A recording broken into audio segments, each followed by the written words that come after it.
સુરતના પાંડેસરા ખાતે રહેતા શ્રમજીવી પરિવારની ધોરણ 9માં અભ્યાસ કરતી વિદ્યાર્થીની ગળે ફાંસો ખાઈ આપઘાત કરી લેતા ચકચાર મચી જવા પામી છે।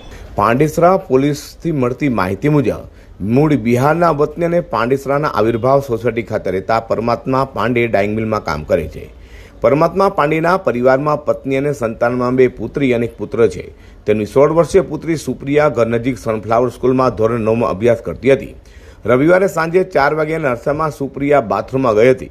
જોકે ઘણો સમય સુધી તે બાથરૂમમાંથી બહાર નીકળતા માતે દરવાજો ખખડાવ્યો હતો અને બૂમ પણ પાડી હતી, પરંતુ બાથરૂમમાંથી સુપ્રિયાએ કોઈ પ્રતિસાદ આપ્યો ન હતો, જેને કારણે તેની માતાને કંઈક અજુગતું થયાનું લાગતા આખરે બાથરૂમના દરવાજાની કડી તોડી દરવાજો ખોલ્યો હતો। જેમ બાથરૂમમાં સુપ્રિયા ફાંસો ખાધેલી હાલતમાં બેભાન મળી આવી હતી।